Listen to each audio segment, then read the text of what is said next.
The Stadium Heads Week 3 Stadiums episode on the Sports Gambling Podcast Network is brought to you by Underdog Fantasy. Sign up, but when you do, sign up with the promo code TCESGPN to score up to $1,000 in bonus cash. Yes, they do have college football best ball. Jump on over there, underdogfantasy.com, promo code TCESGPN. We're also brought to you by Rhythm. Get your free 7-day trial period today by going to sportsgamblingpodcast.com/rhythm. That's RITHMM. That's sportsgamblingpodcast.com/rhythm. And remember, as always, folks, to let it ride. Hey, this is Pac-Man Jones. You're listening to SGPN. Let it ride. Have something new coming like that.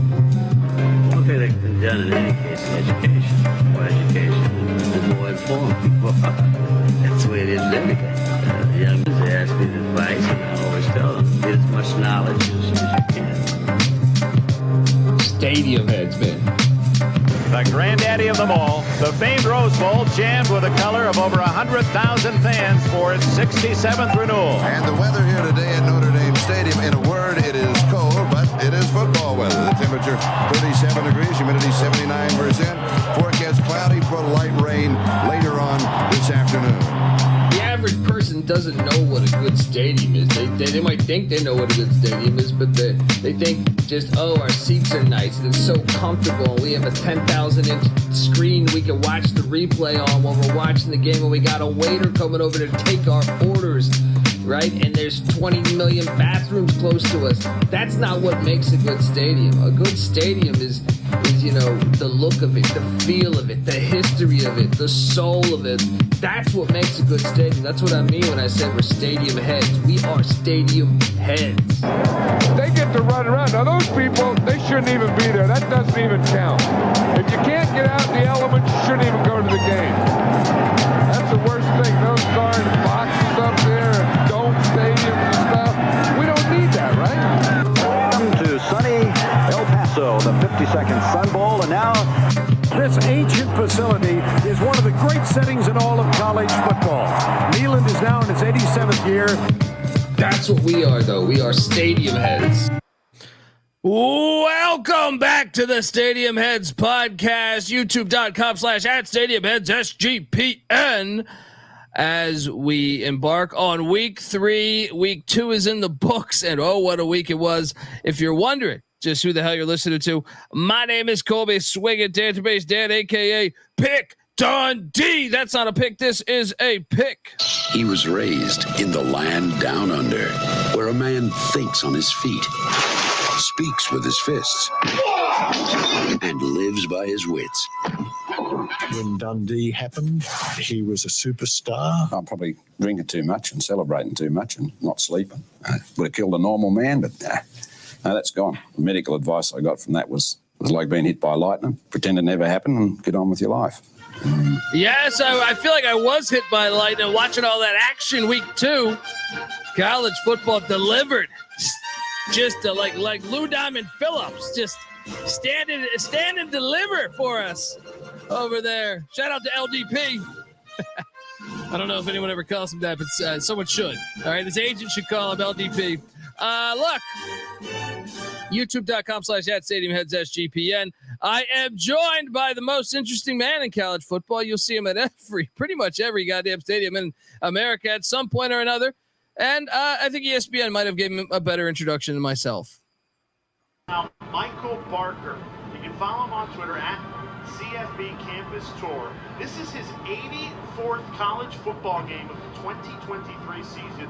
He said he's going to end at 90 college football games he's attended this year with the college football national title in Houston. And so, again, he's out there with everybody. He's like wet weather, Postal Service, rain, sleet, snow. It doesn't. Yes, I can tell you he is better than the U.S. Postal Service. Give it up for Michael Barker, a.k.a. College Football Campus Tour. How are you, and where the hell in the world are you at right now? Man, well, thank you for the high compliment, being better than the Postal Service. I really appreciate that. And I'm back home in California.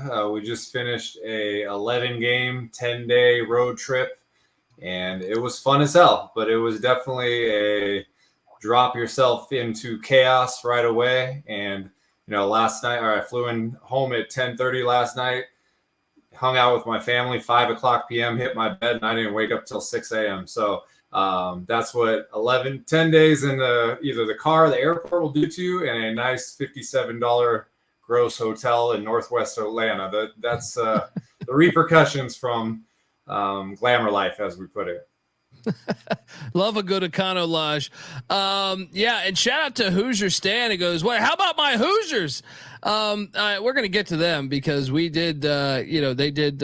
Michael was at that game at Memorial Stadium there in Bloomington. They did deliver against an FCS foe, but week 2 in general, holy shit. I mean, you got Thomas Hammock in Northern Illinois, maybe getting the win of their, people have said it's the biggest win in the history of MAC. The MAC conference, even though they did win at Bama with Thomas Hammock when he was actually a player for them, but still they've won at Nebraska, they've won at Bama, they won at Maryland, they won at Georgia Tech, at Boston College, at Iowa, but this one might be the biggest one as they took down number 5 Notre Dame there. And you saw just great action throughout all of really week 2. Did you get a chance? I know you're at other games to catch the Notre Dame game or maybe some other outcomes. Well, what's funny is, I've lived on the West Coast my whole life. You grew up on the East Coast. I go to 2 football games on a Saturday, a noon game and a 7 game. The 7 game gets over at 10 p.m. On the West Coast, you're pretty much checking the end of the 7 o'clock games, and hopefully Hawaii's at home and you get something.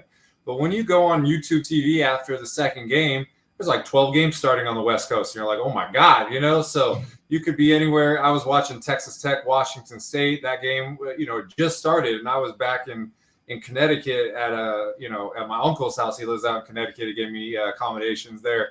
But yeah, that was crazy. And, another thing jumped out to me is we had 3 FCS wins over FBS schools. We had St. Francis beat Kent State. We had Southern Utah beat UTEP in overtime in the Sun Bowl, and we had Idaho knock off Wyoming in Laramie. And so those ones jump out along with the NIU upset. So that's the problem. You get a lot of people talking about they shouldn't rank the top 25 for a couple weeks because we don't know what these teams are other than in paper. Notre Dame especially, goes into Kyle Field week 1 and beats them, holds them to 13 points. You think they're great. Then all of a sudden NIU beats them, and shout out to NIU. They're ranked number 25 in the nation right now. So a lot of intrigue. Cal beating Auburn in Jordan Hare. That was an interesting game. So a lot to digest in week 1 or week 2. Yeah. Yeah. And I can't help but notice that their parity has been trending this way, since really NIL and the transfer portal became a thing. I know people blast the NIL and the transfer portal. Hell, Thomas Hammock didn't. He goes, we don't even have those guys, we don't even use the transfer. We have a family, which, yeah, I do believe there's something to that. But I also believe that the parity of the game is because you saw it. I mean, TCU got blown out in the national championship, but they came out of nowhere. They were 5-7 the year before.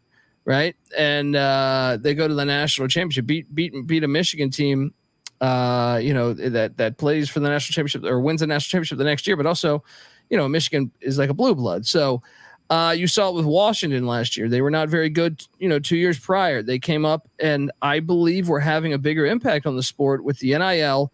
If you were to sit there and say, who are the best players in college football right now? Like if you said the best quarterbacks in college football or the best running backs in college football, the best receivers in college football, you'd be surprised. Like, it's not like if we said this 10 years ago, I think you would say it would be like Alabama, Georgia, Ohio State, Michigan. Yeah, you occasionally get someone else, like Aaron Rodgers or something at Cal. But right now you look at it, you're like, maybe you could say Cam Ward, maybe you could say Shedeur Sanders. I don't know, but Ashton Jeanty, I think, is by far the best running back in the country right now. That guy's a stud, and I think Boise State paid up to keep him there. Luther Burden at Missouri or Tetaroa McMillan at Arizona. These are not traditional blue bloods. Those are probably the top 2 wideouts in the nation. And the fact that they're able to stay there, I think you're seeing college football really strengthen from that point of view. Like I said, some people hate it because there are, 2,000 players or to 3,000 players in the portal. And I understand that it's hard for, if you're a lay fan to keep up with all that. But to me, as the health of the sport, I think you can see the parity every single Saturday, and it's becoming more and more apparent with the coming years since the NIL. So I think that's probably having something to do with it. And it works the other way too, where, you have a great team and then, we've had years where players graduate and they fall off a little bit, but look at Florida State, goes 13-0 and now lost 2 conference games to start the year. They're calling the bench the starting quarterback. Notre Dame, they're talking about you could still make the, if you're in a conference and you lose 1 or 2 games, you could still make the playoff. But if you're independent, it's going to be tough to be able to get that spot unless you're going 11-1. And if you have a loss to a MAC team, it hurts. So, it works a lot where stability and what you're talking about, roster stability, plays a big factor. But you can also make a big jump. And we've seen that over the years.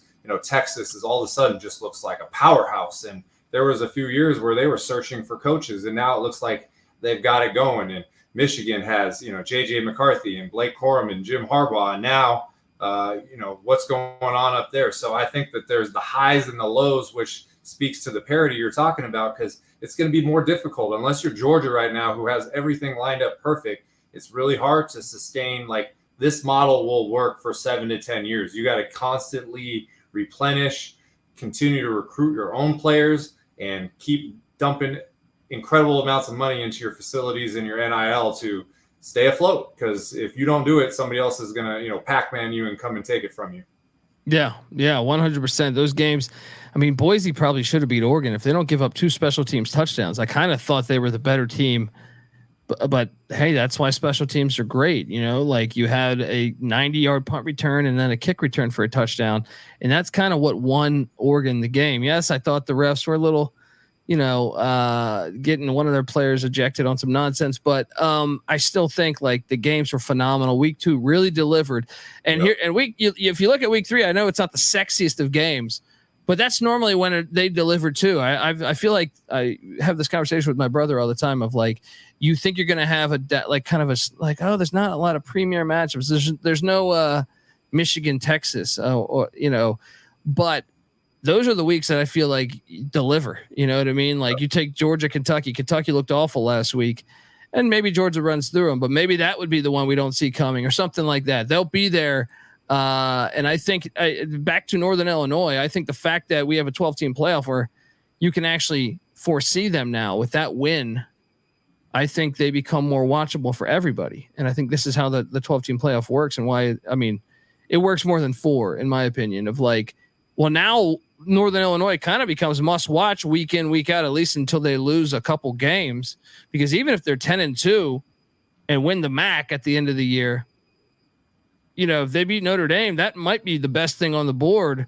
So they would get in off that. So they really have to go like, I would say like 8-4, maybe even 9-3. Obviously Notre Dame still has to have a winning season and stuff, but that makes it fascinating. Before we wouldn't care, like before when Northern Illinois beat Alabama in 2002 or 3, whatever year that was, or when they beat Nebraska in like 2014 or 15, we didn't follow them the rest of the, look, your average person did not follow them the rest of the year. They're just like, oh, what a great win for the program. Now I feel like you're just like, oh shit, Northern Illinois, who do they got next week? They're on bye next week. Okay. After that, they're NC State. They got NC State, I feel like it's just the game is easier to follow now, and with giving more people, more teams the chance.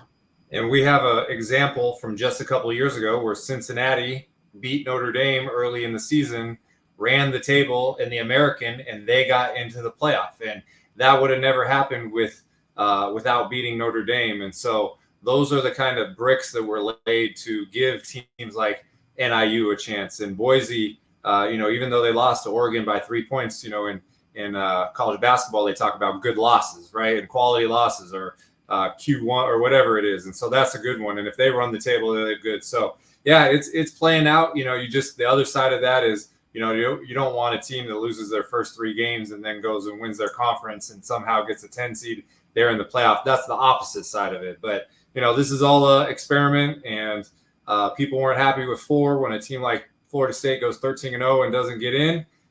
maybe 12 will be the number, but it's exciting to see how it plays out. And for better or for worse, a loss in week 1 or 2 does not end your season anymore. Yeah. And UCF won 25 in a row and still didn't get in. So, I mean, to me, I would argue. Yeah. Folks, look, gonna jump into the action and talk about where Michael has been over the past past week. But before I do that, I want to let you know that the Stadium Heads podcast on the Sports Gambling Podcast Network is brought to you by Underdog Fantasy. Yes, Underdog Fantasy Pick'em gives you a chance to win 1,000 times the amount of money you enter. The NFL is back, and there are a ton of pick'em specials to get you started. You can now use specials and boost on all flex entries as well. So what are you doing? They have college football best ball, folks. I know we did an episode on this show talking about that. So sign up. And when you do, sign up with the promo code TCESGPN to claim your special pick plus first time deposit offer up to $1,000 in bonus cash. UnderdogFantasy.com, promo code TCESGPN. All right, we are back, and just want to hit on some of the travel, man. Look, and I think we're going to load up some slides. YouTube.com/@StadiumHeadsSGPN. Shout out to Kevin Marshall, by the way. FCS Nation Radio in the house. Check out them, as obviously the FCS scored some huge wins. I couldn't believe the St. Francis one, mainly because I had watched St. Francis Dayton the week before because I had wagered on St. Francis against Dayton. I was like, oh, they're gonna fuck up this Pioneer Football League team, and no, not the case. Dayton actually stuck it to him. So I was like, and Kent State I thought looked improved against Pitt. So I was like, oh man, I mean I didn't bet that game, but I was fascinated that St. Francis took down Kent State after the way they looked week 1, because they did not look very good week 1. Shout out to the Red Flashes in the NEC getting a I think I read it was their second or third win against the FBS. But FCS showing up. Idaho was just a flat out better team too. If you watch that Idaho-Wyoming game, there was no gimmicks. That was just one team was better than the other team the whole game. And that was the Idaho Vandals. What's exciting about that one is they play Albany next week at home, which is a rematch of the playoff game that they lost in the quarterfinals that I went through. And, Poffenberger, the quarterback, he transferred out. It's a different team. But this is all of a sudden Albany coming and playing what it looks like a fully stocked, reloaded, motivated Idaho team. One of their defensive linemen had 3 sacks in the game. So impressive. And, it kind of after the week 1 game when Wyoming got blown out by Arizona State, we said on the show, we're going to find out about Arizona State and Wyoming in week 2. And Arizona State beat an SEC team at home in week 2, and Wyoming lost to an FCS team at home in week 2. So week 1 proved to be a window into what week 2 was for both those teams. Yeah, I mean, and Arizona State had like 250 rushing yards early. I want to say they had 230 at halftime against Mississippi State. So I misjudged the Sun Devils, and I certainly misjudged the Wyoming Cowboys as well. Yep. So your travels from a week ago. I'm going to load this up right here. You on Wednesday, was it? I think it was. Yep. You went to Mississippi College at Shorter. All right. Thursday, you went to Central State at Grand Valley State. Friday, you went to Western Illinois at Indiana and Memorial Stadium there. And Saturday, you did a 2-for-1 here. St. Anselm at Sacred Heart and Fordham at Central Connecticut State. And that was your week 5 games. But really, you had a 6th game in there. And I'm going to jump to that first, because walk me through the Florida State Boston College game ends on Labor Day Monday. Where do you go from there? So when you rent a car, if you return it to a different destination than you rent it from, it costs more. And so if I know that I'm going to be in a place for a couple days, I don't want to rent a car in Jacksonville and then keep it for 3 days and then return it to Atlanta. And then I would rather immediately drive to Atlanta, turn in the car for a 1-day fee, and then walk across the lot, get another car, and then have that checked out in Atlanta and have it for 2 days, and then return it to Atlanta and get that fee. So I landed in Jacksonville Monday at 12:30, and I had to get the car back to Atlanta Airport by 12:30 to swap it out. So I immediately drove to Atlanta, and I tried to figure out something to do. I did a couple of campus stops, but also the Atlanta Braves were playing on a Tuesday night, and they have a beautiful new ballpark, and the ticket cost $6. So what the hell? Went to Atlanta Braves game. Well, I don't get. There we go. College football campus tour, and look, that was the map from last week, bouncing all over the United States there. But let's start right there. Rockies, Braves, bonus coverage here. Cumberland, Georgia. Now, how far is Cumberland, Georgia from Atlanta? It's about 25 miles northwest. So, we get a lot of these ballparks now that are built just outside the city. This is one of them right there. I kind of like how MLB was leaning into stadiums in the city. So my first thing would be that kind of like, I haven't been to the stadium, so I don't know, but I'm saying that like, that kind of sucks. I like it in like the downtown. Like you go to San Diego, you see Petco Park just smack dab in the middle of downtown. I think that's always the cooler option. I'm glad to see, because for a while there in like the 70s, like they were just pushing everything out to the suburbs. Let's take a look at this. Tell me about your experience there, man. So the good thing about this place is maybe it's not downtown, but it definitely is a commercial area, maybe a mixed use area. And I enjoyed it. There's been a lot of ballparks in baseball. They've been made after the Giants Stadium in San Francisco, Camden Yards in Baltimore, and what the New York Mets Stadium was made after Ebbets Field. So it's funny because in the NFL, the trend is these indoor office buildings. Well, in baseball, it's the opposite. You go back and tap into the older stadiums, which even though, I don't follow baseball all the way, I think every guy has a dream of going to all 30 major league ballparks and doing that. And so I've been to the Turner Field for Georgia State, but this was done really well. You mentioned it was only built 7 years ago. Great, honoring all their history, especially Hank Aaron right there. But they got all the retired numbers, the Maddox, the Glavine, the Smoltz, the Dale Murphy. And then, this shot, you get to go fourth level. This is not like Wrigley. This is not like Fenway, where they will not allow you behind home plate unless you have special tickets. I got to go right up there and take that. And this is an incredible view. And again, for $6 on a Tuesday night, what would you rather do than check something like this out? 100%, man. And I mean, it is a night. Like I said, I don't normally like the stadiums that go further out from the city, but it definitely looks beautiful on the photos here. YouTube.com/@StadiumHeadsSGPN, as we have a bonus baseball edition for one game here. And maybe there'll be some college football played here. You never know. Look at Georgia State now. They're playing at the old Brave Stadium, their Center Park Stadium. So, yeah. And I'll tell you that what's really fun about, so you go to a regular season baseball game, there's a couple teams that are selling out most nights. You got the Dodgers with Ohtani. You got the Padres are selling out. You got the Yankees selling out. The Phillies, there's a couple more. But on baseball, you're going to be able to navigate a stadium and take it in. And yes, in an ideal world, we always want to go to consequential games, playoff games. But sometimes, especially like on a traveler off day, there was no pressure here. I didn't get yelled at for not sitting in the right seat or have the bracelet. So, they had escalators going up and down. I packed my own food, so I was good. I didn't have to, go and try to do a $20 beer or whatever. But just being able to flow through a stadium. There's spots in the outfield with little bars where you can lean against. You don't have to have a ticket for that. So it was a cool way to check out an event, low pressure, and take it into your own leisure. And I really enjoyed it. Yeah, look, an obstructed view alert too. What's the percentage on this one?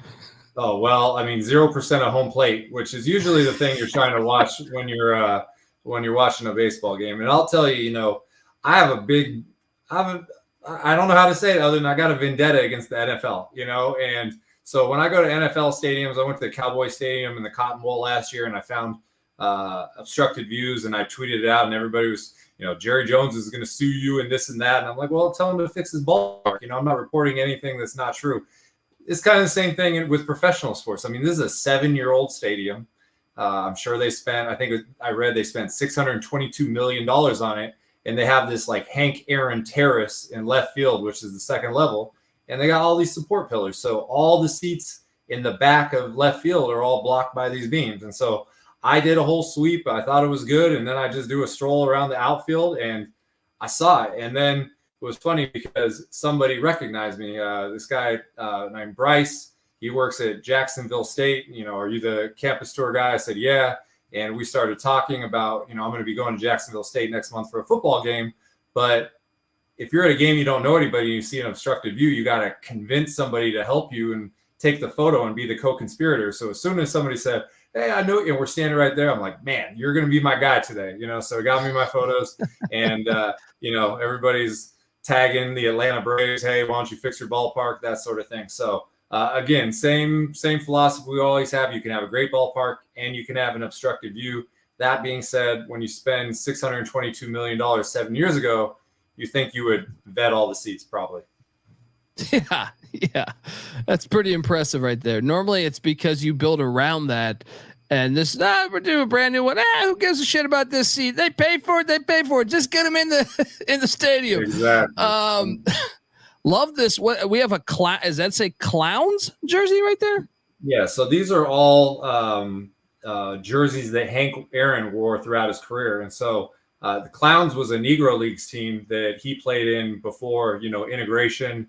The other two are some minor league teams that he played for. And then, he started out with the Milwaukee Braves before they went to Atlanta. So, they honor, like I said, they honor the 90s Braves teams, the Dale Murphys, some other players. But, Hank Aaron is the most memorable player in franchise history. And to see the jersey progression and, realize that a guy who set the home run record, probably 50 years ago, he started his career not even being able to play Major League Baseball. So I think having those jerseys there and putting it into context for people who may not know his backstory to, show what he personally persevered in his career, but secondly, how far, our society and sports has come where you don't have a lot of those hurdles that they used to have back then. So, part historical, part educational, and you hope that these new ballparks will really, we talked about it in college sports when,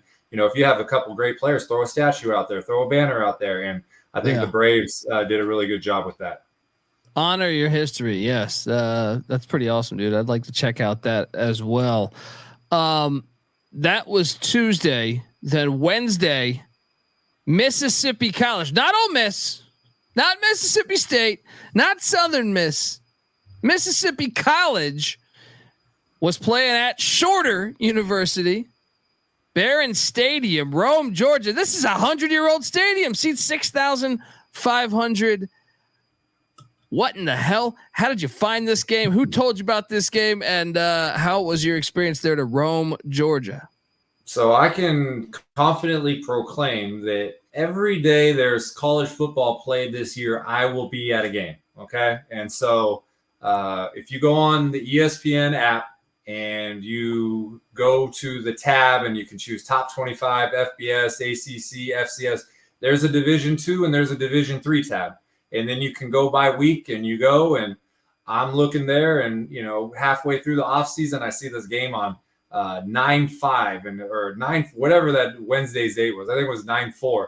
And it's like Wednesday. And I saw Mississippi College. And if you do a Google search for Mississippi College and you don't put it in quotations, it's going to show you, Ole Miss and Mississippi State and all just because that's the generalization. So I found it going through there. As soon as I did 90 games in last year in 2023, everybody, can you do 100? Is 100 possible? And I kept saying no.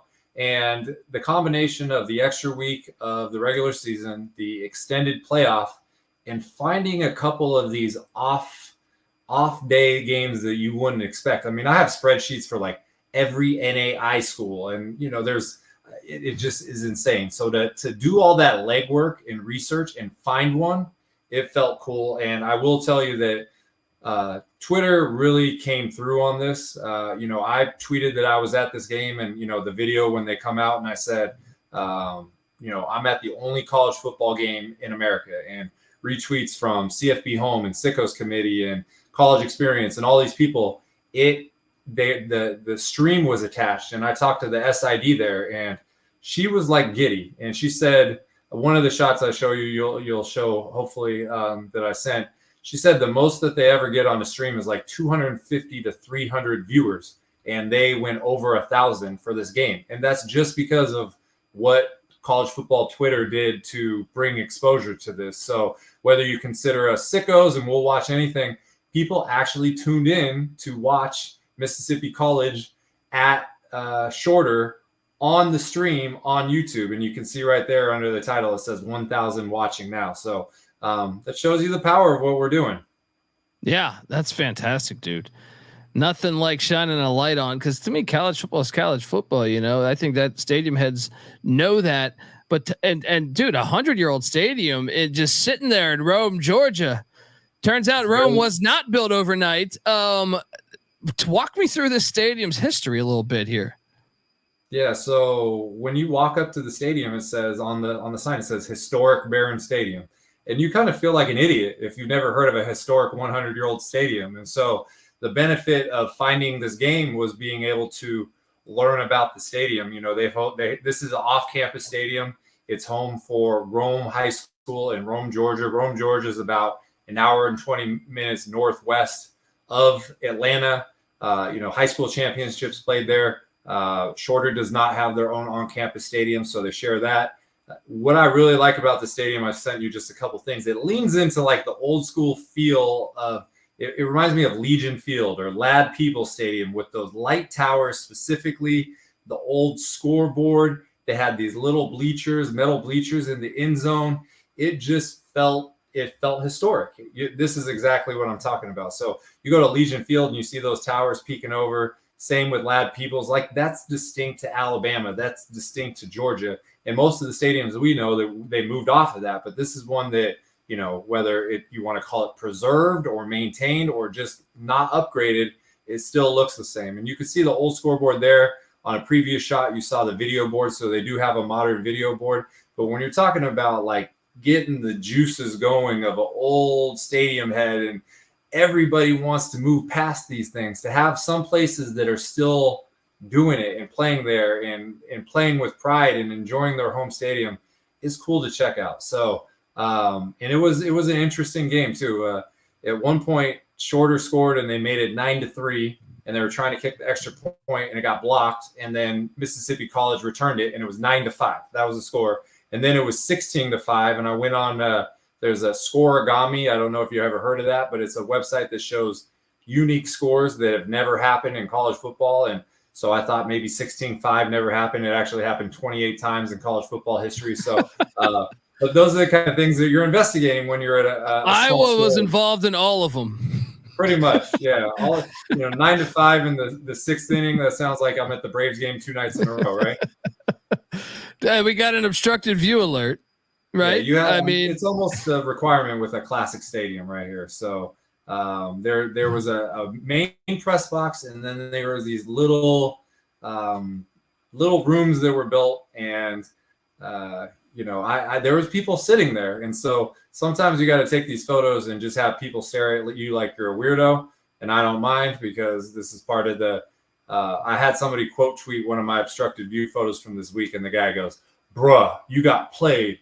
You know what you can do?" And like 12 of the people with the comments are like, "Dude, this is his shtick. This is his thing." So, but in person, they don't know who I am. So they just think it's this guy trying to sit with perfect posture next to a wall. And, you try to educate them later. But yeah, obstructive view, even at a 100-year-old great historic stadium like Barron Stadium. Fantastic. And obviously 1,000 people watching. Awesome stuff. And they got that dub 29-5. I wonder how many was 29-5 though? Was that a bunch? Well, that's another one to look at. And one thing I'll keep in mind for this episode, the home team dominated all 5 games that I went to. And you'll see Grand Valley State. I should have done the math, but if I could do the math right now, I'll say 5, 3, 3-3. I think there were 14 points scored by the road team in 5 games. So just keep that in mind when you're looking at these scores. So if you want to get a big home blowout, invite me to the game, and I will try to continue to deliver on my streak here. It obviously don't count Florida State last week. That doesn't count. Okay, so the streak starts in shorter. So don't bring up old shit like week 1. Okay, we're only talking about week 2 going forward. Oh man, that's hilarious, folks. Invite them. Get that home blowout win, folks. Want to tell you the Stadium Heads podcast is.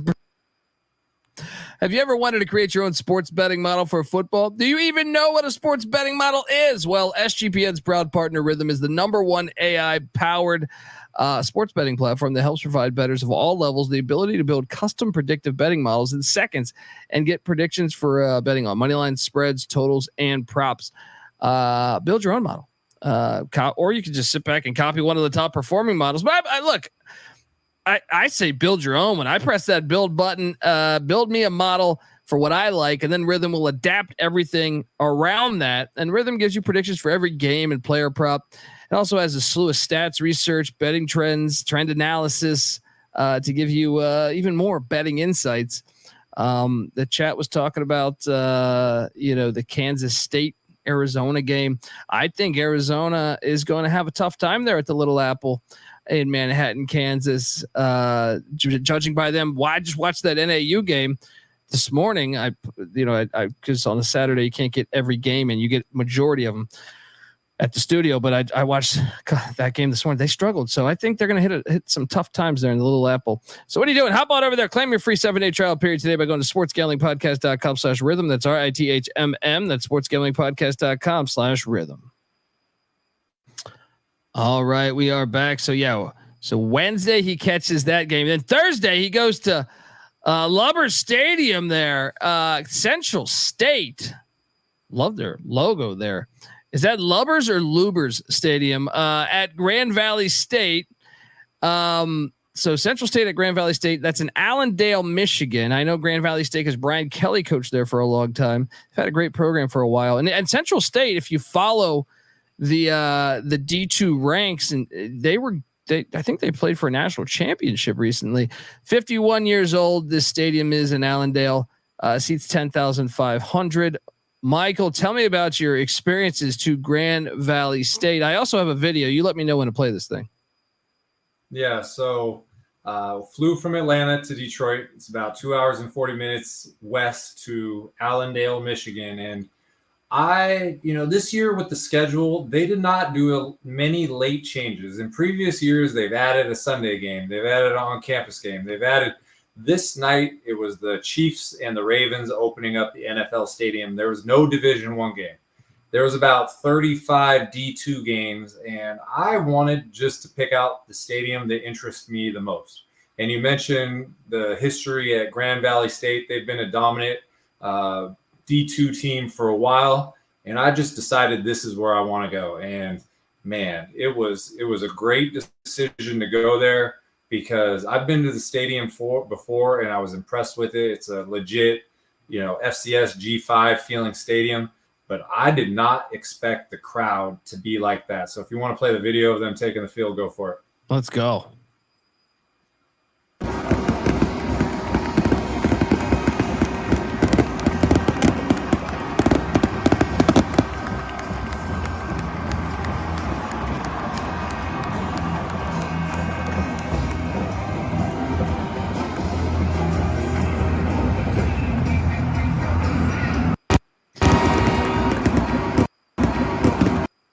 I mean, look at that, folks. I mean, that is for a D2 school to deliver that. And the photos were reflected too. But I was shocked when you sent me over this stuff and I was putting this slideshow together. I was like, God damn. They're putting together look at that thing. That's better than a lot of FCS Group of 5. Shit, that is very impressive there for the Grand Valley State Lakers. Tell me about your experiences, man.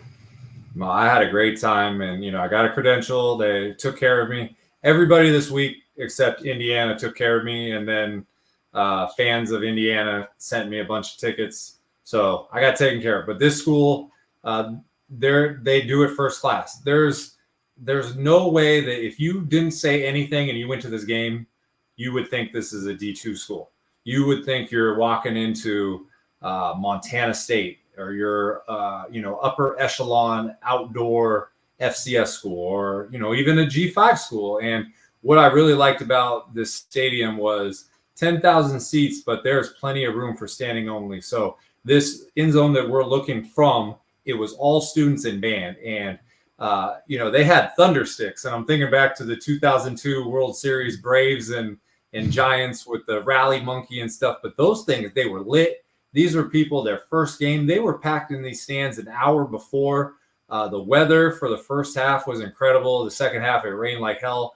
But the opposite end zone is just a hill, a grass hill. And they filled that thing up. And, man, they translated that momentum from the stands onto the field. And this is a case where the students were in session for the first game. During week one, Stanford and a couple other schools were not in session. But look, this Central State this was a money game, and they came and they got beat 58-0. And it was, kind of they're D3, right? They're D3, but they played in the Natty. I feel like if not last year, then the year before. Well, check this out. Week one, they played at Morehead State, which is an FCS school, and they lost 17-10. They come here and they get beat 58-0. So it's kind of the same thing in the FCS when you see Montana State go and play New Mexico and run for 300 yards on the ground and beat them. And, then somebody comes and New Mexico plays another team and they beat, and you're like, how does this make sense? So they really just are a powerhouse. But there are so many cool things about this place. There's another photo. We'll get to the pub shed that they had, but just environment wise, I mean, I went to 5 games, including P4 Indiana, and this was the most, enthusiastic crowd of the week. So, people were telling me, hey, you think this is good? Their rival is Ferris State, and they've won national championships at the D2 level. So when you tap into this stuff, that's part of the, when you're putting out your schedule and people see that you're going to a D2 or you're going to an FCS school, some people will make comments that you're not going to big games. But I've been to South Dakota Mines a couple of years ago, and they parked 350 cars around the stadium. You could honk your horn while you're watching the game, and the scene, it just makes you want to be there.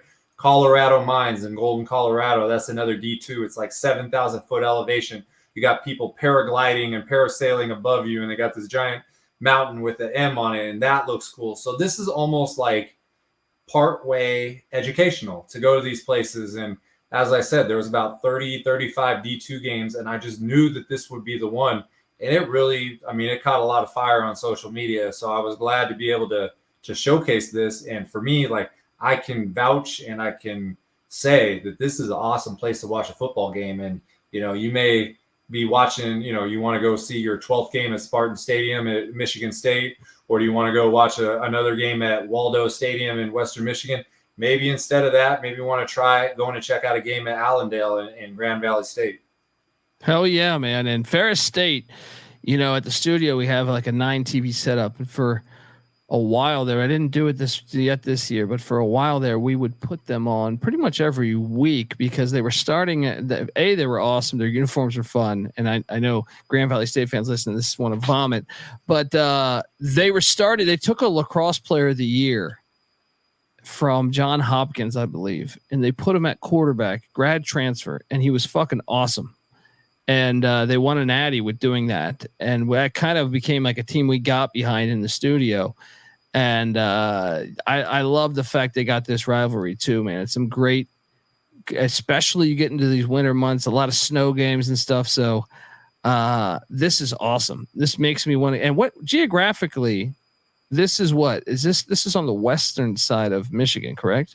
Yeah. So it's northwest of Kalamazoo, but it's not as far north as Mount Pleasant, which is central Michigan, which is the northernmost one there. But you mentioned Ferris State. This, Michigan and Wisconsin, they're like undercover great D2, D3 schools. And that rivalry, like I've been to Ferris State Stadium. It is nothing like this. And this just, when I saw that end zone, the far one filled up, there's like the sunset hit. And I've been in a lot of stadiums where there's no one in those. And I know it's the opener and I know you get excitement and it's different, but this is the kind of thing where if you're a freshman and this is your first, you've been in classes for 2 weeks and your first college experience, and you go to that game and you see this place is lit and they throw up like 28 points in the first quarter, it will sell you for the rest of your college career. Like, I got to go to the game. Okay. There's other things going on. We could party at, after the game, but I got to go to the game. And I'm glad everybody did. At halftime, it was 30-0 and it started raining. It started raining like hell. And it cleared. That's the photo I'm talking about right there. That's 1 minute after kickoff. And so, a lot of times I try to take photos in the beginning because it's when the lighting is the best and people will say, oh, you got to wait a little bit longer to let the crowd show. The crowd was already there. So, as I mentioned with the theme of this, the home team's dominating. Final score, 58-0, Grand Valley State. And I sent you the box score. I don't know if you put the box score up there, but it is one of the craziest box scores that I ever saw in my life. That right there. First downs, 28-4. Rushing yards, 511-36. Total offense, 620-62. They ran 40 plays for 62 yards, so they're getting like 1.5 yards a play. They had 3 100-yard rushers. I'd never seen anything like, and they called off the dogs at the end. So 29-5 on Wednesday, 58-0 on Thursday. Unfucking believable. And what is this right here? When you go, first off, shout out to that. Nice scoreboard too. That's the opposite side of the students. So this is student spillover on a grass hill, and there's nowhere to stand. So this is like App State. At a smaller scale. Yeah. App State has the hill. Listed capacity for App State is 30,000. They regularly get 30, 35, 36. They got 40 a couple times. This is the same kind of thing where it's expandable to 20,000. I don't know what criteria they have to say, okay, it's time to expand. But you get crowds like this consistently, maybe you should. But right now, it makes for an incredible scene to literally be standing room only everywhere you look.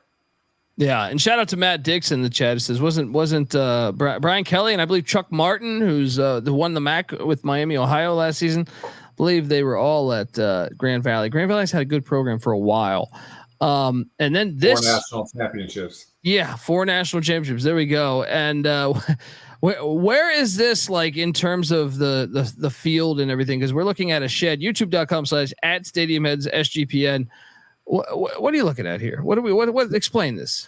So this tweet went really viral, and I try to showcase things that are different. And we've had end zone suites. We've had rented sheds, pop-up, all these things. But this is in the tailgate area.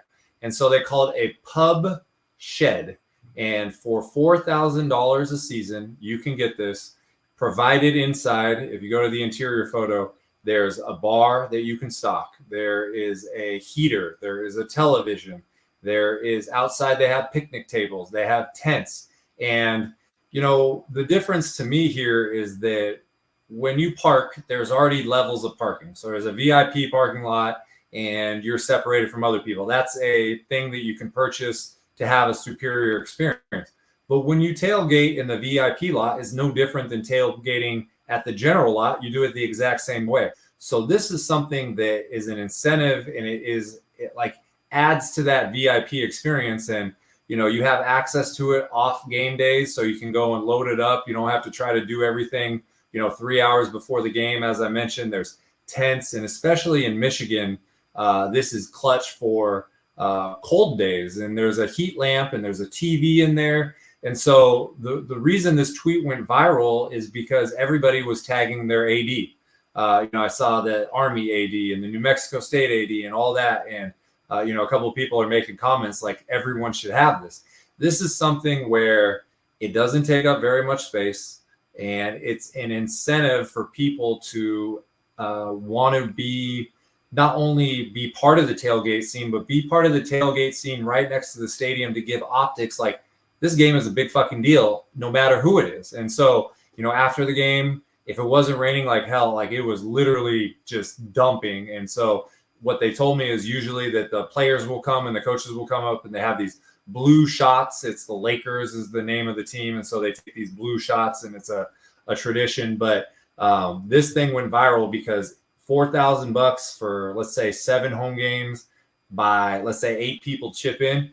It's not even that expensive, and to have it divvied out to you with premier parking privileges, stock it in any way you want, have people come and stop by. It's, someone said brilliant. And the fact that this is at a D2 school and I haven't seen it anywhere else, I expect these things to be popping up at a lot of other schools here in the near future. Yeah. I mean, look, this is genius. For so many reasons here. Like, yes, you can supply your own bar. Alcohol prices are insane. I mean, dude, I as someone that consumes, I can tell you plenty of stories where I ran into someone, just at the stadium. I ended up saying, "Oh, dude, been a long time. Let me buy some drinks." Next thing you know, you're spending $250. You know what I mean? Like, yeah.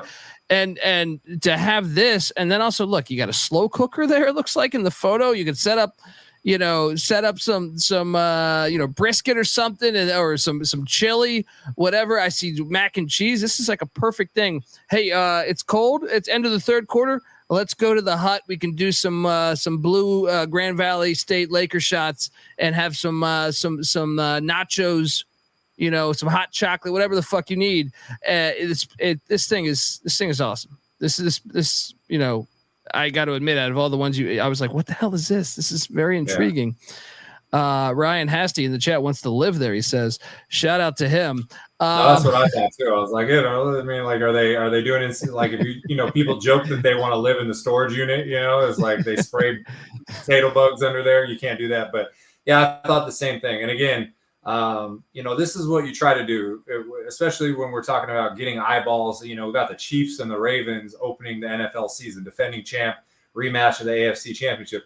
What is something people would look off of that game for? It's this kind of stuff. So in many ways, Grand Valley State, their football account followed me, really, just first class treatment all the way. And the reward here is, not only do I get that individual experience where I can vouch for it, but, fortunately I have a platform where I can share this stuff for other people. And whether it inspires you to maybe go check out a Grand Valley State game on your own, or maybe you're not geographically close to that, maybe it inspires you to start talking to your own team's athletic department about putting something up like this similar. And you could see the shed. I mean, it's quality looking, but this is not anything that you would think would be cost prohibitive. And especially if you can lock in a bunch of people, I think that they did like a 4-year commitment on it, these people, and they were actually the parents of the center, and he was going to graduate, and there's a waiting list. And when he graduates, they're going to, give up their pub shed, and then someone else will get it. But, you build a bunch of these, then you won't have as much of waiting. So anyways, I thought it was brilliant, and I wanted to showcase it, and people on social media not only agreed, but they tagged their athletic departments and like, put this for us now. We need this. Yeah. Hell yeah, man. That thing is really cool. Box score is ridiculous. YouTube.com/@StadiumHeads SGPN. And from there, what was that? I'm assuming you drove. Is that a drive or is that a flight from wherever? Was that is it Grand Valley, Michigan? Allendale. Is that what it is? Allendale, Michigan to Bloomington. Yeah, so this was the same situation with Florida, driving from Florida State to Atlanta. So I rented the car in Detroit. I landed in Detroit at 9 a.m. and I wanted to swap out the car. Bloomington is about 50 miles south of the Indianapolis airport. So it was about 4.5 hour drive. The first 2 hours, it was raining really, really hard. And, that was probably the 8th or 9th day consecutive I'd been on the road. I had probably a 9 or 10 hour window to drive 4.5 hours. So when it got, it's 1 o'clock in the morning and you got 185 miles to go, I just pulled over and, stopped at a gas station and just sat there and tried to let it die down a little bit. Sometimes it's better to use caution. If you got 3 hours and, you got 2.5 hour drive, you got to go for it, but you got to be smart about it. And so I made sure that I got to the Indianapolis airport, got it there at 9, swapped cars. And then, as I mentioned, it's only about an hour drive to Bloomington. So Had plenty of time to, work out and get food and do all that, and tailgate, and made it in plenty of time for a 7 p.m. local kickoff at Memorial Stadium.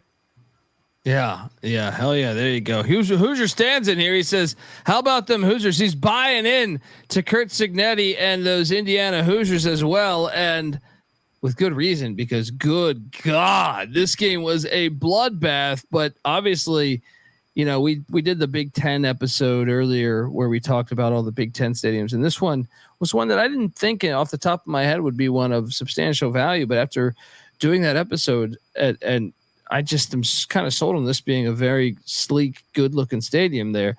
Tell me about your travels again to Bloomington.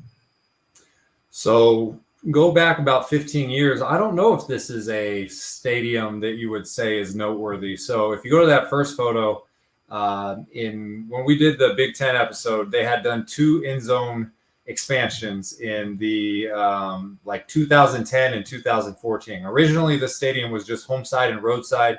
And they filled in 2010, one of the end zones, the north end zone, the other one to the south. And this is the exterior of the south end zone, I believe. And I think it's north end zone. I did a tweet and I just put this photo. I said, the exterior of the north end zone at Memorial Stadium is a work of art. And it really just looks like an artistic, architectural masterpiece. The way it is, it looks like old with the big windows. It looks like a cathedral type setup. And this went lit on social media as well. And then if you go to the second picture, we love Memorial Stadium, and this one is named after named that. And there's actually like military paraphernalia out there. So one of them is like the hull of the USS Indiana, which was a ship that was decommissioned, and then there's some like turrets there that you could sit in. And I don't know if it's I think it's from World War II because the stadium was built in 1960. I will tell you a little bit of intel that I got that was very disappointing, and maybe it's because there's a lot of Memorial Stadiums, but I was told that they are actively seeking someone to get the naming rights for this place. And so, they're in the Big Ten, you have Memorial Stadium in Illinois, you have Memorial Stadium in Nebraska, and you have Memorial Stadium in Indiana. So a lot of people will say Indiana Memorial Stadium. They will put the school in there. So we get it that maybe you want to differentiate yourself, but I can't really think, I know there's Kroger Field at Kentucky. I know that UCF is now FBC Mortgage Stadium. Houston is TDECU Stadium, but both of those are new additions to the P4. There's not very many long-standing P4. I know Vanderbilt is like First Bank Stadium or whatever. There's not many big-time, long-standing Big Ten SEC schools that have corporate names. And so they got to be real careful about what they do. But that being said, as it is right now, it feels like a Memorial Stadium. And I love this shot because they run one of the biggest, this is like a Texas-sized American flag. They run it up there. And as a person who, tries to really put effort into photos, timing them out, you get a lot of, you're going to work and see if the wind is flapping in the right way. And this is one where you give the wide perspective of the stadium. You got to keep in mind that this was Western Illinois, an FCS school who I don't think has won a game since 2021. So a clear money game. I was also told that they had a series with Louisville that was a that's correct. Home, and they paid $2 million to get out of it. And so we don't respect that. But that being said, that's why Western Illinois was here, and that's why this crowd looked like this. Yeah, and that if you follow, I host the College Football Experience podcast at TCE on SGPN on Twitter, and we called that out. There's been a couple instances recently. Indiana canceled a series with Louisville. Michigan canceled a series with UCLA prior to the Big Ten news. Like, if you're wondering the past 2 years, why is Michigan's schedule so light when they won made the playoffs both years? They canceled a home and home with UCLA. The same can be said. Tennessee paid Army $1 million not to be playing Army last season, I think it was. We hate this stuff. Come on. Like, I don't understand it. What, are you really that scared of like, I don't understand how like Kurt Signetti, and I know he has nothing to do with this decision because he wasn't employed when they canceled it, but he comes to Big Ten media days and we're not afraid of anybody. We'll take on anybody. And it's like, well, I wish your university shared that same sentiment because you did care. You cared $2 million worth to not play Louisville. So, the stadium though is a great looking stadium, and I really like the press box. That photo with the flag is amazing, by the way. And Western Illinois used to be a really proud program, by the way. They've been horrible lately, but you go back through their history, they were really good for a long time there. Hope the Leathernecks get back to it. This game was a fucking bloodbath, though. I stopped watching it. I think the final score was 70-something to 3, right? 77-3. Unbelievable. But the stadium is big of a. Yeah, this is as big as a blowout as the Grand Valley State. You know, there was a lot of tweets about the record that they set for yardages and all that. And so on one hand, you start out the year with a win over FIU and a win over Western Illinois, and you just throttle both of them. Now you see UCLA play week 1 at Hawaii and barely scrape out a game. That feels like a very winnable game, which it very well could be. And then the week after that, they host Charlotte. There's a lot of people feeling very confident that Indiana is going to be 4-0. But when you play this level of competition, you really don't know what you have. And so, Louisville is not like necessarily like Clemson or Florida State in the ACC. So you don't think about dodging them because you want to stay a certain way. But that being said, they destroyed them. But walking around the stadium, appreciating both those end zones. And again, you could see that big, I know it's a small thing, but it's almost like, it's like a decorative piece to your photo. I don't know how to explain it other than like, it's just a cool thing to have. And if you look in the back left, that's Assembly Hall, very famous basketball arena for the Indiana Hoosiers there. You get all the vibes in this place. And so I've been there for 2 games. In 2019, I saw them play Ohio State and I saw them play Northwestern, but 2 games I saw them play. And this place was filled up. But they weren't as optimistic as they are right now, which we love because you don't want to think that there's just a permanent pecking order in Power 4 conferences. And that's why we get excited when, Ole Miss is coming up in the SEC or, right now Boston College, maybe they're going to make a move in the ACC. These Oklahoma State, maybe now that Oklahoma and Texas are out of the Big 12, maybe it's their year. So these are the kinds of things we like. So I love the optimism and I love hearing Indiana fans chirp because you haven't heard that for a long time. That being said, this is not any way to get a barometer for your football team playing Western Illinois. True. Very, very true.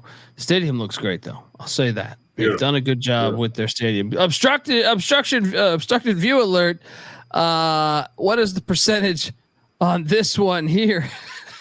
So we said 64%. That's what we said in the tweet. And I like this one because it's right next to the suites. They try to put up some paper there, so the important people don't have to look at the commoners there. But in my tweet for the obstructed view, I said, okay, maybe you can't see the touchdown scored in the south end zone, but you can do 2 things. You could check out the video board in the north end zone, and you can kind of uncomfortably stare at the people in the press box who are trying to avoid you at all costs. But during the spring game, they only allowed fans on the other side of the stadium. They want to consolidate the concessions. They want to consolidate the security so they don't have to pay people to watch everybody. And in 2019, I wasn't doing obstructed views. I wasn't even thinking about it. And so when I was at the spring game, I looked across and I thought there would be obstructed views. And so I did tailgate. I tailgated a little bit, but with 90 minutes, they opened the gates 90 minutes before, and I said, I got to get in there and find it. And so found it, but you always want to wait and try to take the photo during the game is on. So you note the seat location, you note the percentage, you pre-write your tweet, you have it all ready to go. Then you got to find a co-conspirator and get the photo. So I felt like this would be there, but I didn't know for sure until I got into the stadium 90 minutes before kickoff. Yeah. That's great though. Absolutely and great. Final score 77-3. So we got 29-5, 58-0, 77-3. So Yeah, and you haven't even hit the weekend yet, as that was Friday night. And one last thing. One last thing. I put a tweet out of the scoreboard, and it said Hoosiers win. It said 77-3, and I put in all caps. We stay till the end. That's what I put, and everybody, that went pretty crazy on Twitter too. So that's what you do. I mean, if it's been 5 years since I've been to Memorial Stadium? Okay. The only thing I got to do is drive back to the Indianapolis airport and fly to Hartford, 5:45 flight. So do I want to leave with 12 minutes in the fourth quarter at 9:45, or do I just stay for the last quarter, soak up another 12 minutes of game time in Memorial Stadium, not knowing if and when I'll ever be back there, So that's what you do. Yeah. So you stay till the end, and if people don't believe you stay till the end, take a photo of when the clock says 0 and they put the graphic on there that the team wins. There's no way that could be disputed. Yeah. And then on Saturday, so you go from Bloomington, you fly out of Indianapolis? Yep. All right, Indianapolis. I've done that airport before. So what are you flying into? NYC? Are you flying into Hartford? What are you flying into? Yeah, BDL. So I got back to Indianapolis about midnight. There's a little Shell station kind of travel center right within the confines of the airport. Parked the car there and kind of slept, hung out till 4 a.m. Went through security and went from Indy to Dulles in Washington, D.C., and then it connected to Hartford, and I got there at 9:45 a.m. Sacred Heart game at 1 p.m. About an hour and 10-minute drive. Unbelievable. St. Anselm at, I like to say this, fucking Sacred Heart. But Sacred Heart, Sacred Heart made the FCS playoffs not that long ago. Campus Field, Fairfield, Connecticut, 31-year-old stadium, seats 10,500. Tell me about this matchup, because, hey, I kind of dig this stadium here. I got a little forest in the background. It's just kind of a cool look. People, I don't think people are aware that Sacred Heart's in Connecticut, because a lot of people think just UConn or Central Connecticut State. There's others. There's others. Yale, Sacred Heart. Connecticut's kind of a college football state in a way. How was the game, man? So the game was a rainy game. Final score 10-3. St. Anselm, I didn't know where it was located. It's a D2 school from New Hampshire. So Sacred Heart has been in the, I think they were in the NEC for a few years, and this year they just went independent. And so you have to schedule games. You got to get people. And so when you're doing non-con, they don't have non-con, but they go after other people. So you schedule a D2 nearby. And I saw Sacred Heart in the playoffs a couple of years ago. They played Delaware. Their running back, his name was Julius something. And he made Was it Julius Chestnut? Exactly, Julius Chestnut. Yeah. And he just made the 53-man roster of the Tennessee Titans. So you can say it's small-time football, but we got a guy who is a running back in the NFL from this school. And I will tell you that a couple things. First of all, if you're trying to reach the goal of see a game at every FCS school, you have to know what the schedule does. And the Northeast has a ton of schools that need to be checked off. And you got Stonehill and Merrimack and Central Connecticut State and Wagner and Sacred Heart and Colgate, and you could go on and on. And a lot of those stadiums don't have lights. A lot of times after October 1st, they don't play night games. And so when you're thinking about you're trying to also set a record and go to 100 college football games, you need to see 2 games on every Saturday. So you think about doubling those up with FBS schools. Well, the Northeast only has a couple. It's got Army, it's got Boston College, it's got UMass, Connecticut. There's a couple up there, but just not that many. So when you can get a Sacred Heart game at 1 and then it's our drive to Central Connecticut State, you got to do that. And so you spend a little time up there, because the reason I'm doing that specifically is if my goal is at the end of 2026 to be the only person in the world to have seen a game at every FBS and every FCS school, which is 262 Division I schools, you got to be as efficient as possible. So this is one where, of course, you want to go to the stadium, you want to put boots on the ground. But this is a business trip to knock out 2 in one day, because you don't want 2026 to be every Saturday going in the Northeast, if that makes sense. Yeah. Yeah. But dude, the stadium's cool, man.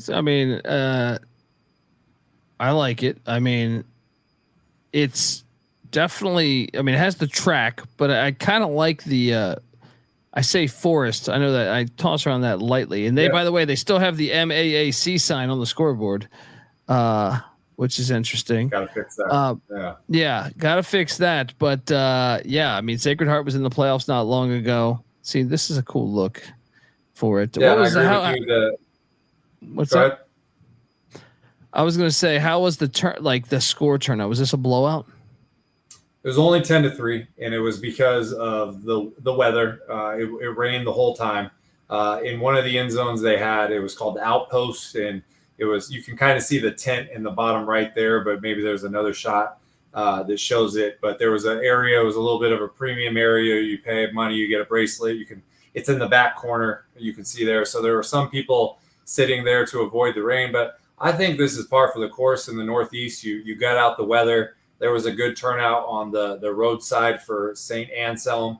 And, it's a cool setup because everything is really in close proximity. The basketball arena is right there. And yes, there's a track, but in a lot of schools, they have limited real estate to be able to do something. And everything comes down to finance. If you're an FBS school, there's no reason to have a track.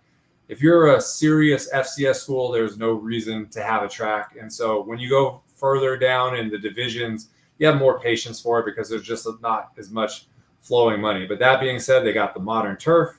They have, they got lights, which not everybody has. They have a modern video board. And I will tell you that these kind of stops sometimes are refreshing, because if you just went to every SEC game and there's 80,000 people and they're just cutthroat and yelling at each other, you might get burned out if you're trying to do 70 or 80 of those games. So I like that I could be able to jump into different environments and enjoy it for what it is. So this was FCS school number 81, and the ultimate goal is to get to 129. And, I was happy to check it off. Yeah. Yeah. And to me, it's interesting the jump to independent. I know they're playing in this Yankee Bowl game, against who is it? Drawing a blank on who it was right now. Yeah, I think you're right. I think it's Merrimack. I thought they went independent too, but I could be wrong. Yeah, I think you're right. I think both them went independent. We'll see what happens to them. I would love to see a resurgence of the Yankee conference. Obviously, the chat's talking about Quinnipiac. They have a great hockey program, decent basketball program. Be great to see them get their football program up and started and just get a lot more Northeast action going, because I think Sacred Heart, they've been to the FCS playoffs recently. Blueprint's there. And the Northeast, we talked about when we did Army, and we talked about it was the center of college football a long time ago. And I'm happy because we live in California. If you're not a big school, they just kill off your program. So I don't know all the reasons why Sacred Heart went independent, but they maintained FCS status and they didn't kill a program. And, St. Anselm is a D2 and they're playing. So it's not the same level of football that it was, 70, 80, 90 years ago in the Northeast, but at least they're still playing. And I think we've also talked about small college football as a moneymaker for schools.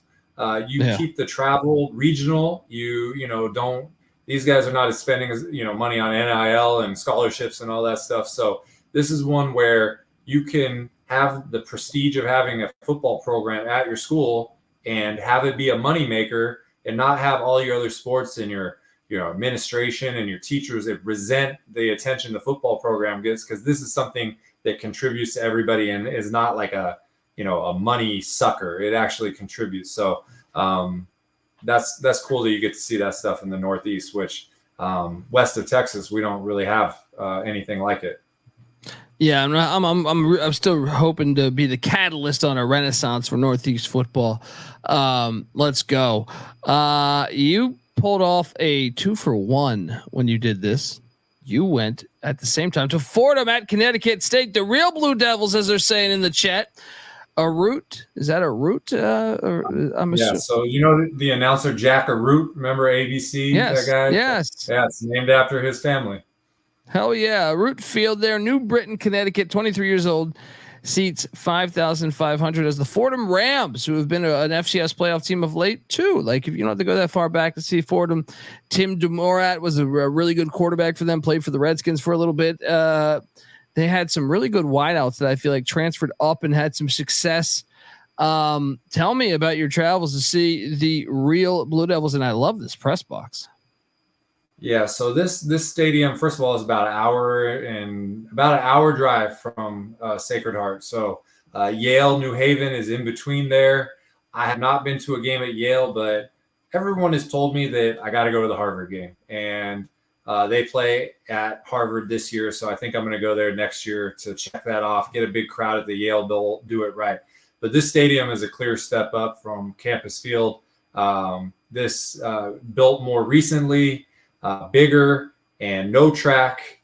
And you mentioned the press box looks cool. I love the Blue Devils. They painted with the white end zone with the blue logo. Great end zone. Great end zone. Yeah. Great end zone. I will tell you that there were some ominous clouds hanging above the press box right around kickoff time. And everybody was saying, and it's going to start raining. It's going to start raining. And it's like literally they kicked the ball and the floodgates opened and it just started dumping. And I had a jacket laying on the bleachers and I was standing at the 50-yard line because I always do my video when they take the field.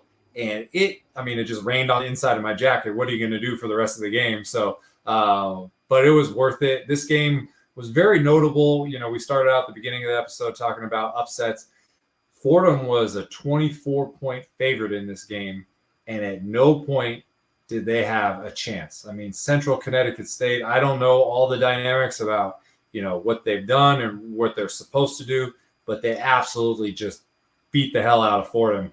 And it was surprising. And you know, when you go to a smaller game like this, you can hear parents individually saying something. And Central Connecticut State was up, I think it was 16-0 because they got 2 touchdowns and they blocked a punt and got a safety. And Fordham drove it down to the 2-yard line and they kicked a field goal. And right after that, Central Connecticut State scored and they made it 23-3. And this fan, I think it was a parent for Fordham, he goes, 3 points. You're going for fucking three. And he just, for like 5 minutes, it was just over and over. And it's like, the coach could hear it. And I totally agreed with them. You know, you mentioned when we were talking about Troy Taylor last week, going for those crazy ones. And you said something about Mike Leach going for a 4th and 3 and trying to get a litmus test if his team came to play or not. That right there, 16-0 on the 2, score and make it 16-7 and we're right in it, or don't score and look, we didn't come to play. And that was that guy's point. So this game was it was very surprising to those who set the line on it as Fordham being 24-point favorites. Yeah, unbelievable. Nice upset there for the Blue Devils. And look, this is a cool stadium. I'd like to get there. They're still in the NEC, so they're still playing ball at the NEC. If you're ever trying to catch a game, get the NEC app. It's just free to download in the App Store and Google Play Store. And that was funny too, because during the rain delay, or it wasn't a rain delay, but a lot of parents hid. They were watching the game on the app while it was going on. So good knowledge there with the app. Yeah, that's what I'm saying. I've been a fan for a while of the NEC, so I tune in to get my Long Island Sharks and my Central Connecticut State Blue Devils. I host the FCS College Football Experience, so check that out, folks, if you get a chance. Yeah, I actually like the stadium a lot. I think I would agree with you. It's a step up from Sacred Heart.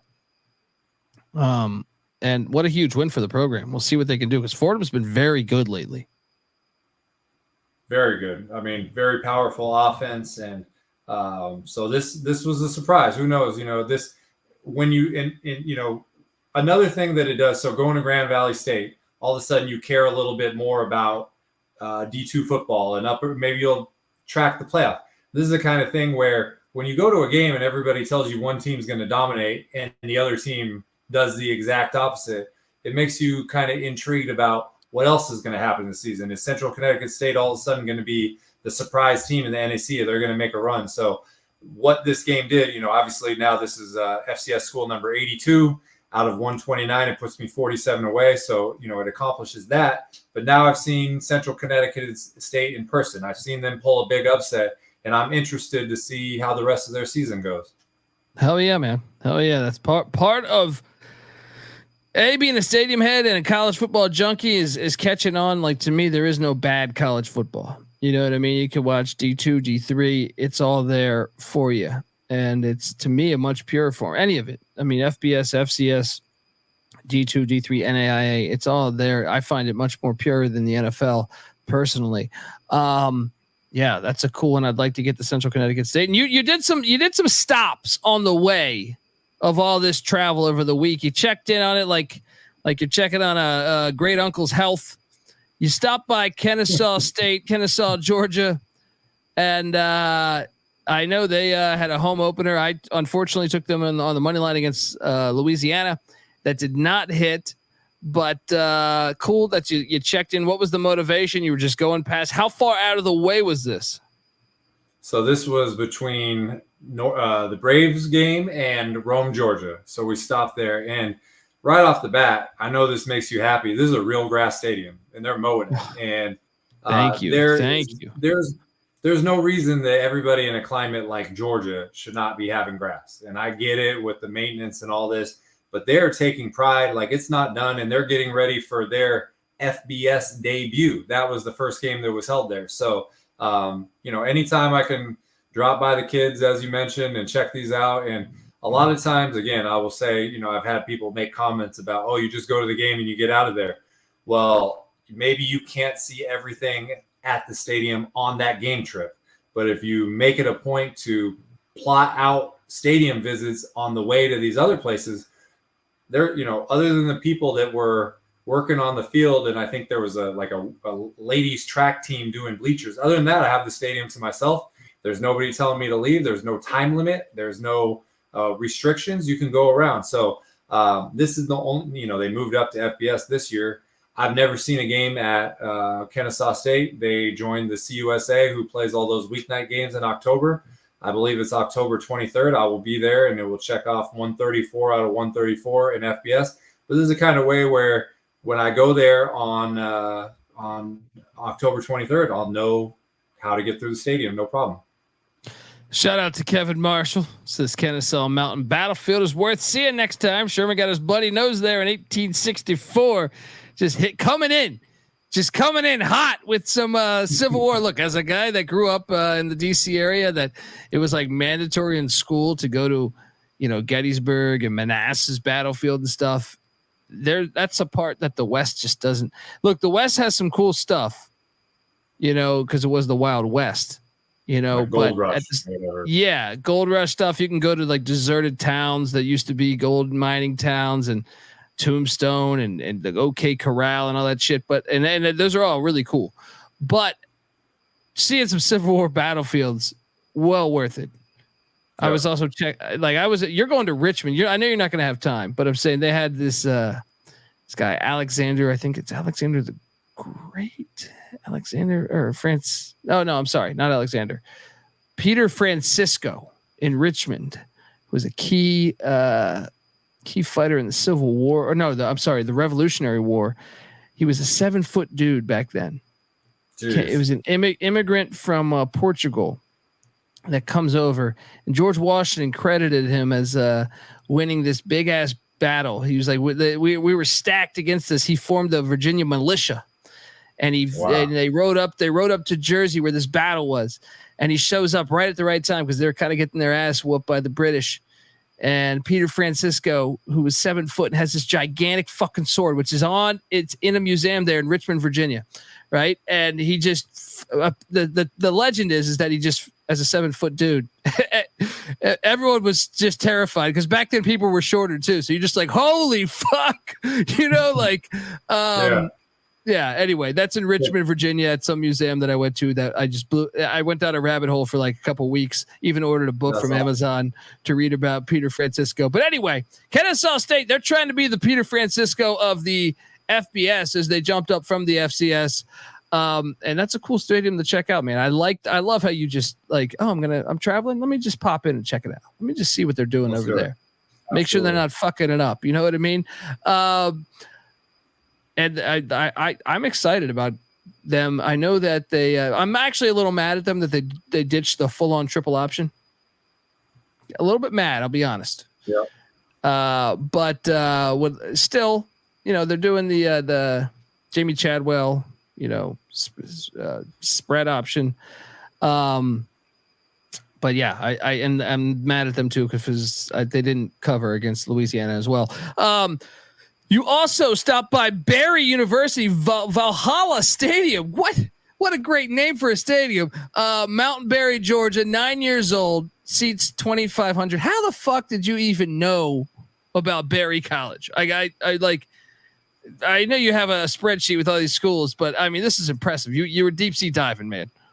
Yeah, so I've actually, this is not the first time that I've been there, so I knew about it. But sometimes people in the comments, they'll see me do a stadium visit at Kennesaw State, and they know I'm going to Rome, and they'll say something like, hey, before you go, make sure you check out Barry. And if it's proximate and it's a small school, you'll have no problem getting in. And so 9-year-old stadium, D3, have it to yourself, is worth 10 minutes to take a lap. And, only 2,500 seats. They're the Vikings, so it gives you like a cool look. And again, this is one where you don't ever know what's going to happen. I never thought I was going to see a game that's shorter.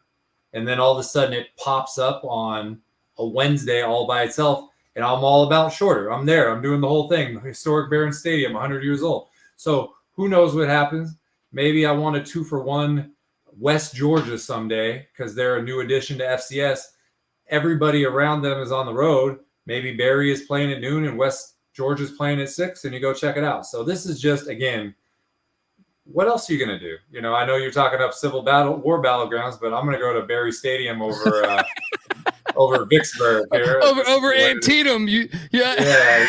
I mean, if I have time for both, I'll do it. But if it's a face-off between Valhalla and Vicksburg, I'm going to be going to Valhalla. Fair. All right. Look, I feel like if we're going to get Michael out on the Civil War battlefields, it will be one of those Civil War reenactment groups.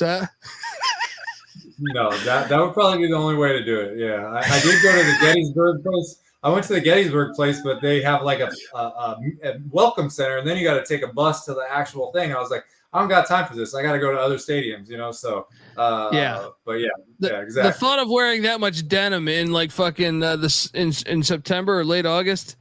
Yeah, I mean, I don't even know how they did it back then. I still believe that multiple soldiers died from swamp ass. We'll have to do a deeper dive on that moving forward. When your boy Francisco is just cleaning up shop. Everybody's stuck in their boots, right? That's what I'm saying. Peter Francisco, no problem with swamp ass. He was just dominating. Was he really that great, or just did all the other soldiers suffer from extreme swamp ass? That's the book, the deep dive you need to be doing. That's true. I'm working on that one right now. All right.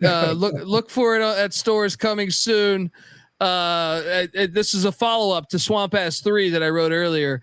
But let me know the release date. I'm on it for you.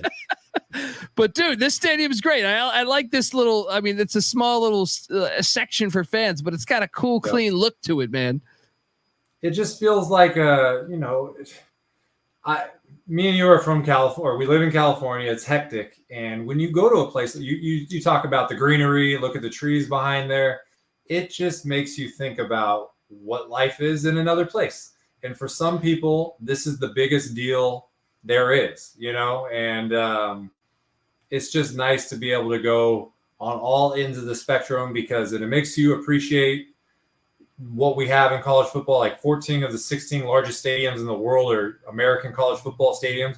And then on the other side, there's kids who for the last 9 years on this field have spilled blood, sweat, and tears for, they're not getting scholarships. They're paying their tuition. You're probably working jobs and all that. So it's the amount of respect. And also it's 9 years old. This got planned out very recently, and this is a big accomplishment for the university. So well worth the stop.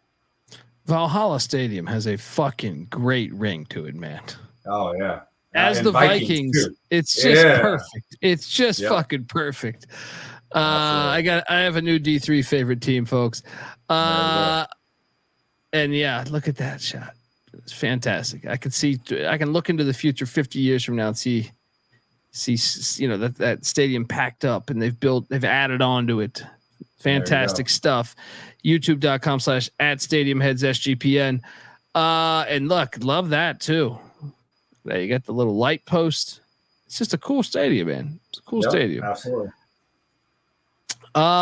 So we have the week upon us here. I'm sorry, there's another cool stadium. I thought I had less photos. That is a fire photo right there as well. Barry is doing it right. That would be the shot of the day if we had it right there. That would be There we go. There we go. Get on down to a D3 football game, folks. Support college football on all levels. And obstructed view alert. Even this is Barry. A scouting obstructed view right here. So, this is like, okay, maybe there's Barry and maybe there's somebody else playing on a Saturday and we can only go to one. Oh, well, maybe the obstructed view will tip you in the direction of Valhalla Stadium. So even 9-year-old stadiums have obstructed views. So I just saw that. I thought it was hilarious. So perfect. Look, I have your upcoming schedule for this week, and I am going to punch the ticket for the folks out there. Maybe you're going to a game and you don't even realize you're going to be at a game with Michael Barker, aka College Football Campus Tour. Give him a follow, by the way, on Twitter @CFB Campus Tour. On Thursday, just right around the corner, Michael has punched his ticket to San Marcos, Texas, where this suddenly, look, earlier in my Texas State preview in the offseason, I was like, well, yeah, they're going to roll Arizona State. But Arizona State looks like the 72 Dolphins over there. This game, we know Texas State's legit. We thought they would be a preseason favorite to potentially win the Sun Belt.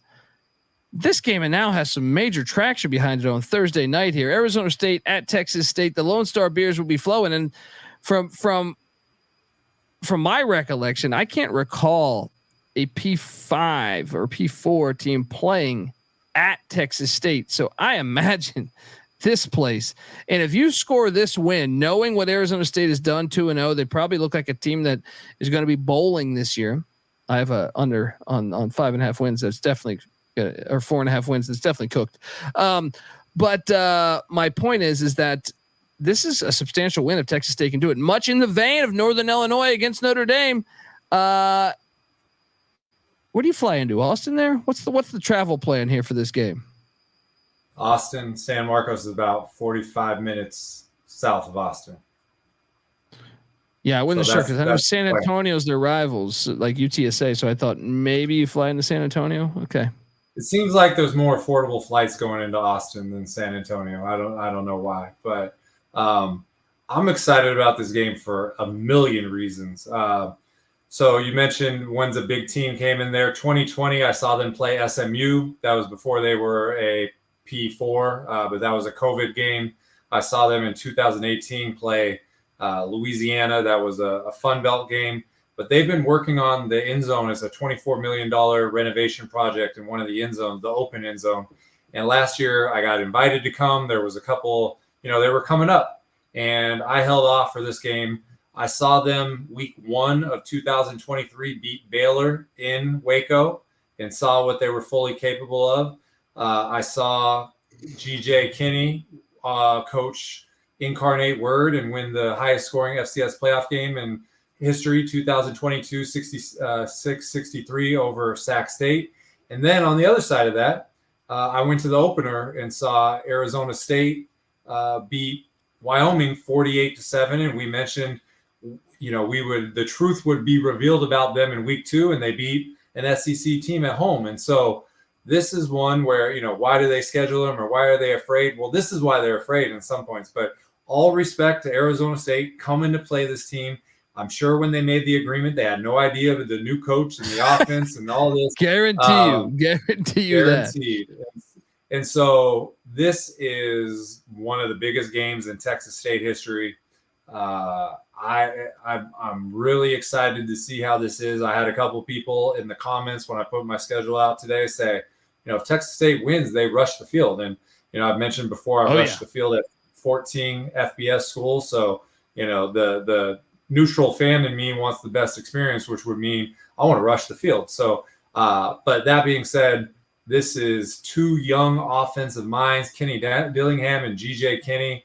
They know each other, but at the same time, they know that they could pull any trick out of the bag. So this game for a Thursday night should have huge viewership. It should be must see TV for college football fans. Hell yeah. Then on Friday, you jump to the Little Apple, Manhattan, Kansas. We were talking about this in the chat earlier. It's a series that goes back to the 1970s. And I know our guy, David Matola in the chat, big Arizona Wildcat fan. I tend to think they're going to struggle here in the Little Apple, but Friday night game in the Little Apple, I can't recall the last time Kansas State played a weeknight game. You've been to Bill Snyder Family Stadium before, but I know this one's going to be different on a weeknight. Well, this is way different because the only game I've been at in Manhattan was 2020 COVID game, 20% capacity. They played Arkansas State, and Arkansas State beat them. It was a big upset for them. So this is nothing like it. I have really been trying to gun for Kansas State on the same day.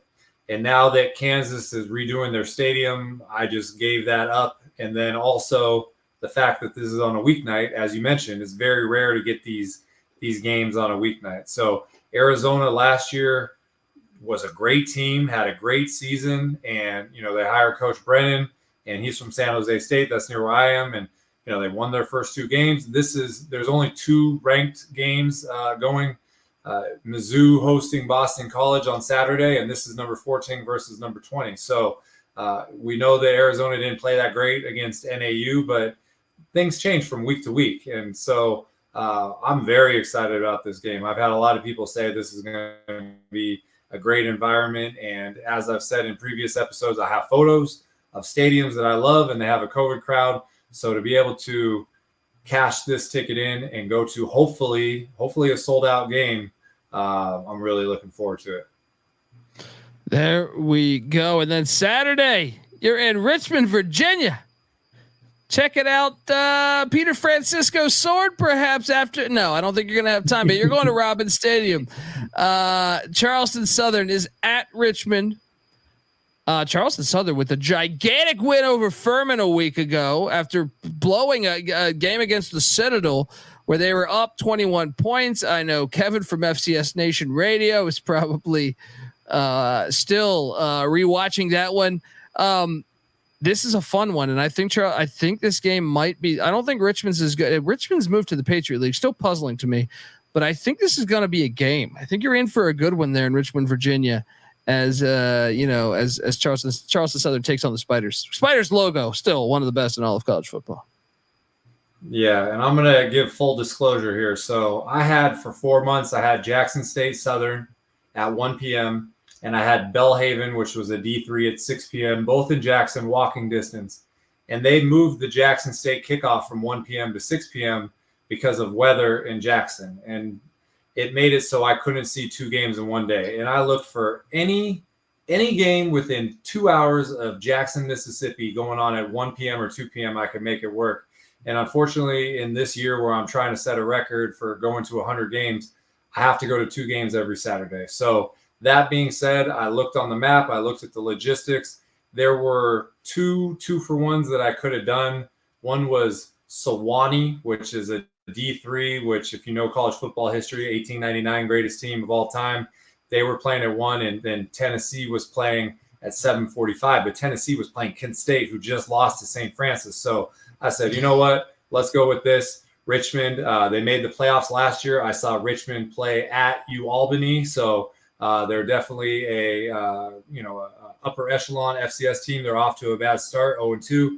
And you mentioned the big win by Charleston Southern last week. So I agree with you. I've never seen Charleston Southern in person. And this is the blueprint. We're going to reveal the next game. It's going to be an FBS game.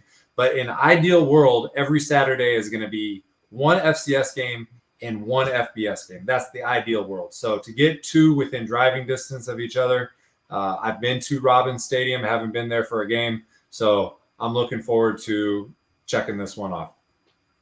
And then you're going to one of my favorite stadiums. Now, Scott Stadium is underrated. We previewed that in the ACC episode. Go listen to that or watch that. But this is a rivalry game too that goes back ways. Old ACC foes before Maryland sold their soul for the check.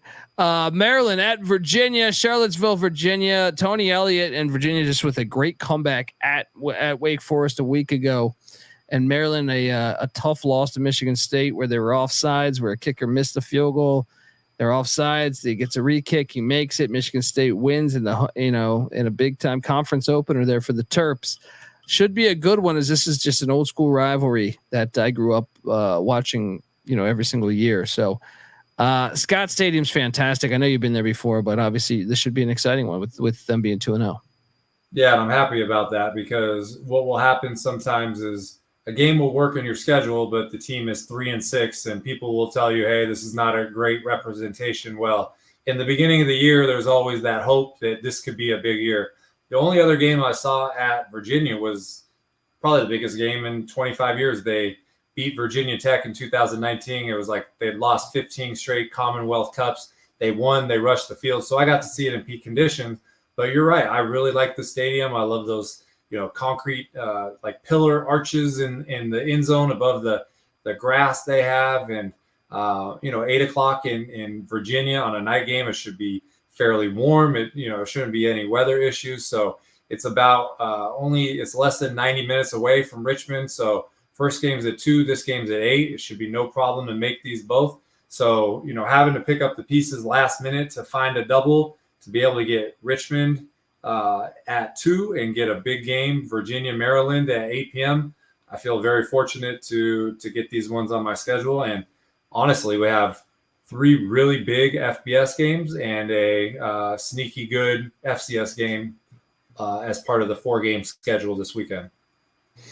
Fantastic stuff. And if you plan on getting out to a game, even if you're not even going to one of these games, you got to just make sure you let Michael Barker know. Give him a follow on Twitter at CFB Campus Tour. He's always, to me, the coolest follow on Twitter. I became friends with him, I feel like, via his tweets and everything.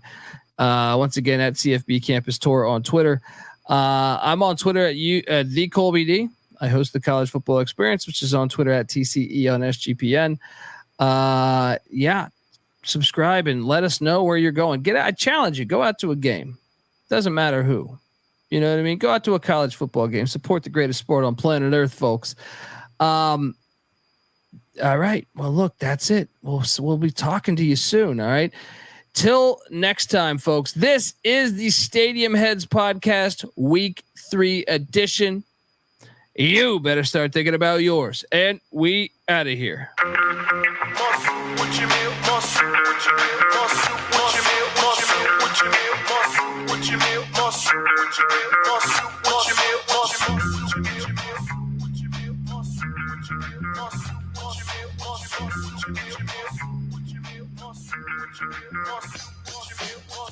No cream, no sugar, mocha only. Choke the microphone the way he low can choke a phony, won't he? Told him play a station like a broken Sony. Tenderoni phone, she lonely, come and stroke the pony. That good love deserves for Uncle Anatoni. Raps in the hood bugging, he want more raw baloney. Chachi need to watch his bony, skinny Joni. Yelling fit and fatten her up with minestrone. Been grown, chrome Molly's skin tone. While he rock the end zone, tap your toe or chin bone. The choice is yours alone. You came for the throne and to get the game zone. New man known as the Don for sure, true. And he won't show his face or sponsor your group. He sneak up and throw you for a loop. She pick up, speak up if you want some more soup.